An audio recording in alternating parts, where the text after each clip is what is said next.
हरे कृष्णा। वेद सारथी में आपका स्वागत है। हम आपके समक्ष प्रस्तुत कर रहे हैं दैनिक श्री राम कथा।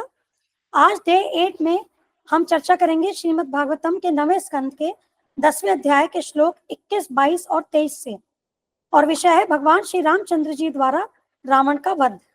इससे पिछली वीडियो में हमने जाना था कि किस प्रकार से श्री रामचंद्र जी ने वानर सेना के साथ लंका में प्रवेश किया।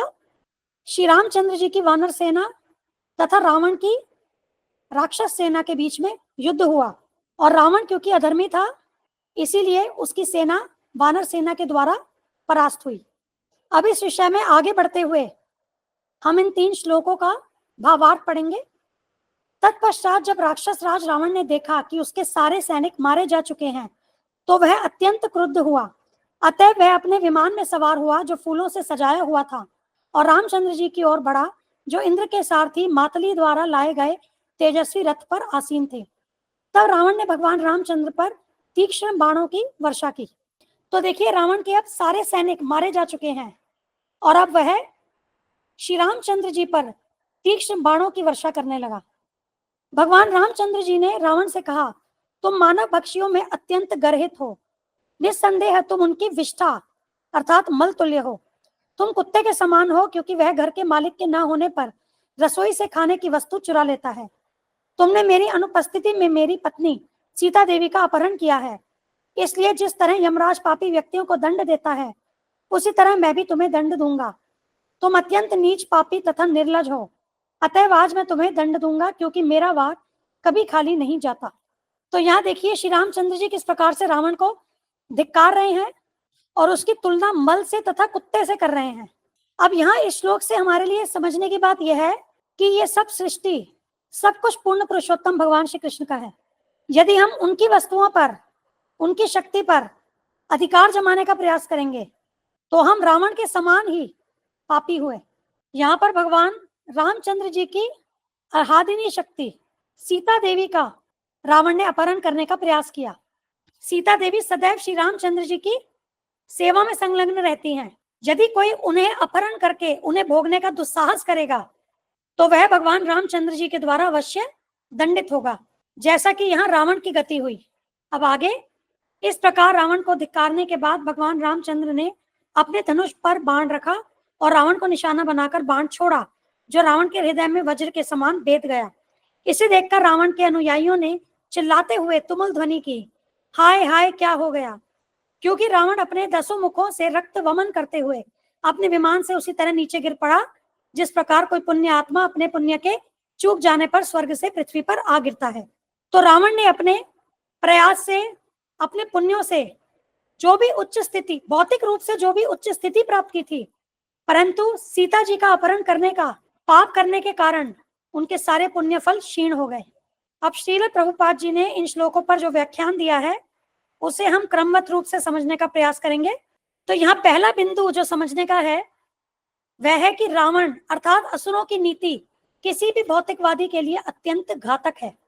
इसमें श्रील प्रभुपाद कहते हैं, न च दैवात परम बलम, कोई भी भावी बल दिव्य शक्ति से पार नहीं हो सकता।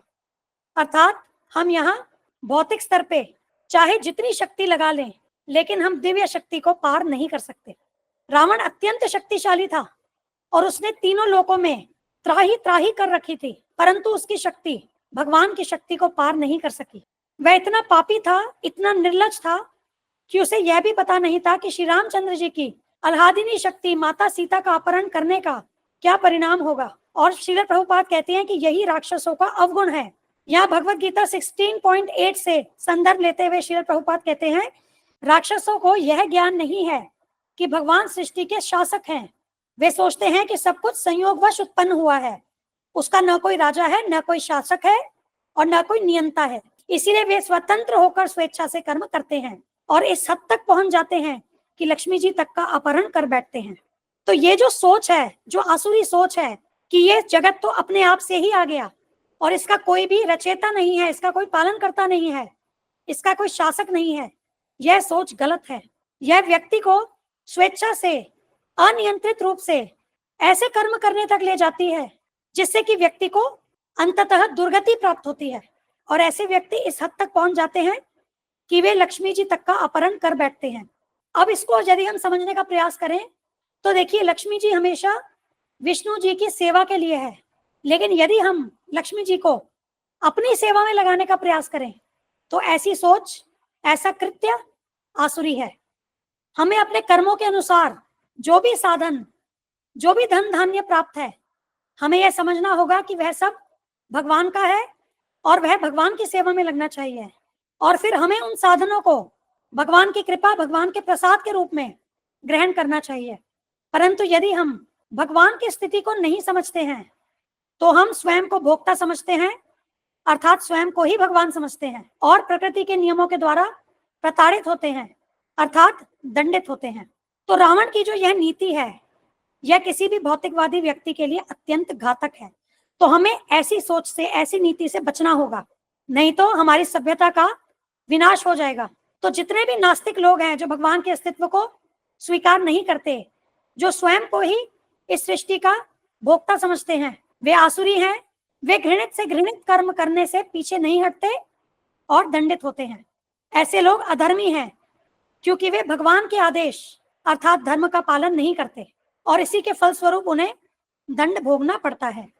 इसके आगे श्रील प्रभुपाद कहते हैं कि मनुष्य को पाप तथा पुण्य दोनों से ऊपर उठना चाहिए और समस्त उपाधियों से रहित शुद्ध अवस्था में रहना चाहिए। तो यहाँ जैसे कि श्लोक 23 में जब रावण अपने विमान से गिरता है, उसकी तुलना एक ऐसे पुण्य आत्मा से की गई है जो अपने पुण्य के चूक जाने पर स्वर्ग से पृथ्वी पर आ गिरता है। इसके संदर्भ में श्रील प्रभुपाद यहाँ भगवत गीता का 9.21 श्लोक इसके उदाहरण के द्वारा कहते हैं, क्षीणे पुण्य मर्त्य लोकम विशंति।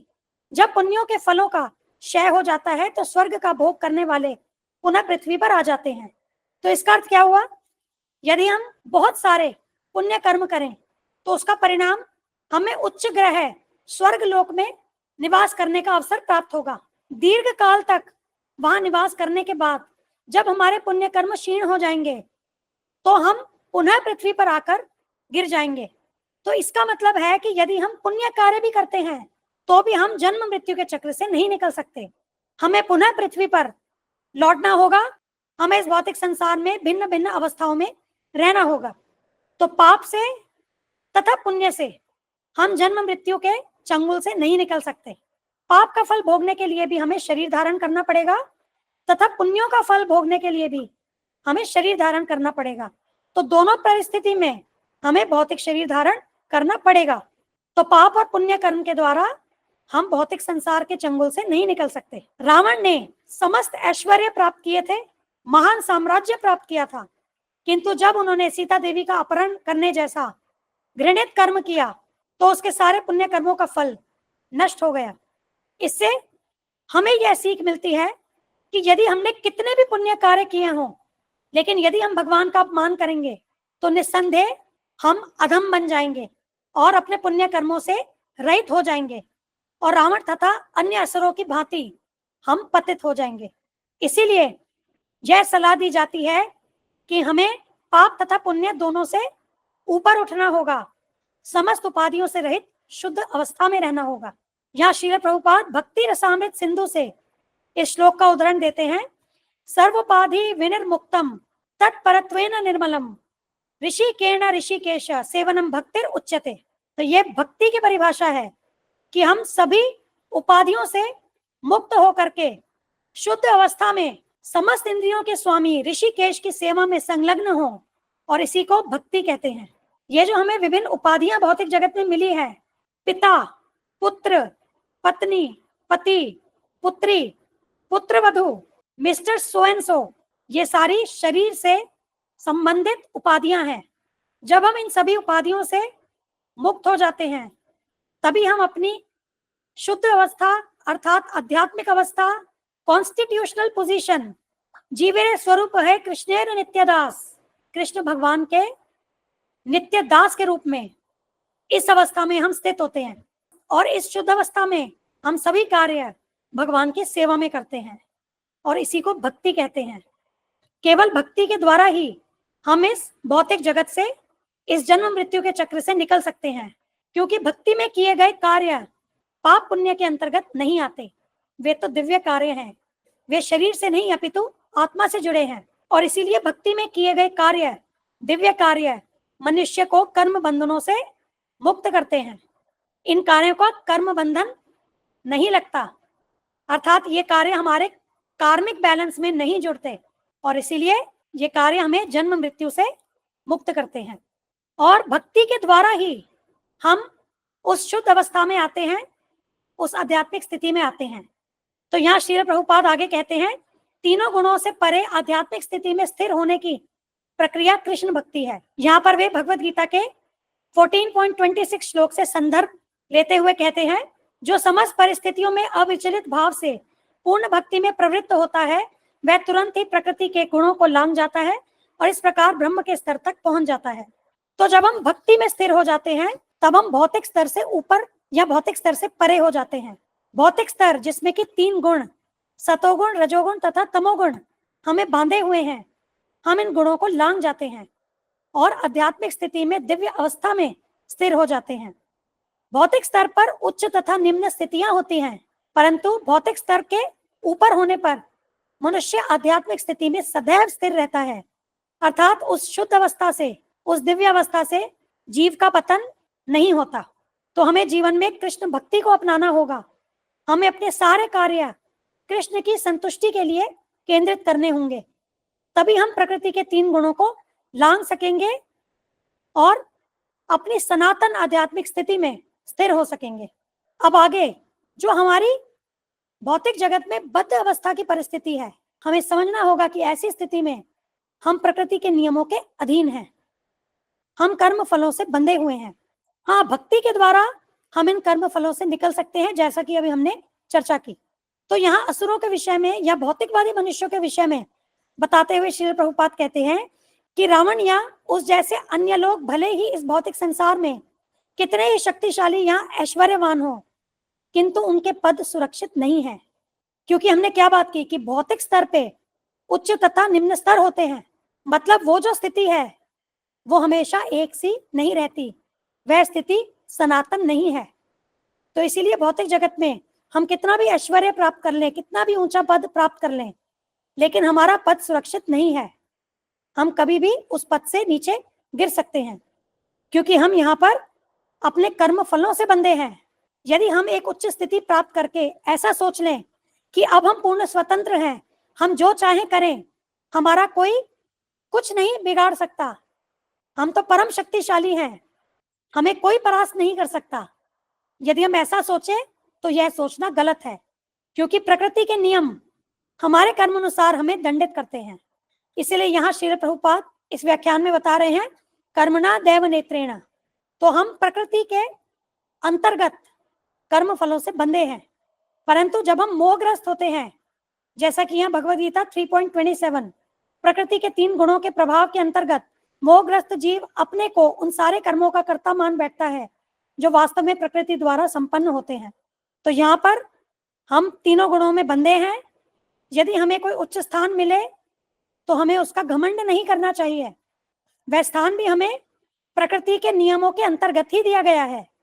और यदि हम उस स्थान का, उस पद का दुरुपयोग करेंगे, हम प्रकृति के नियमों से स्वतंत्र होकर पापपूर्ण कार्य करेंगे, तो हमें उसका दंड भोगना होगा, जिस प्रकार से यहाँ रावण श्री रामचंद्र जी के द्वारा दंडित हुआ। आज की चर्चा को हम यहीं पूर्ण करते हैं। हमारी कल की डे 9 की चर्चा में हम बात करेंगे श्रीमद् भागवतम के 9वें स्कंद के 10वें अध्याय, इसके श्लोक 24, 25, 26, 27 और 28, और विषय है राक्षसों की पत्नियों द्वारा विलाप। धन्यवाद। हम यह चैनल और इस पर दी गई समस्त वीडियोस हमारे गुरु महाराज श्री कृष्ण कृपा मूर्ति श्री श्रीमद अभय चरणारविंद भक्तिवेदांत स्वामी ठाकुर श्रील प्रभुपाद जी को समर्पित करते हैं। श्रील प्रभुपाद की जय। धन्यवाद। हरे कृष्णा।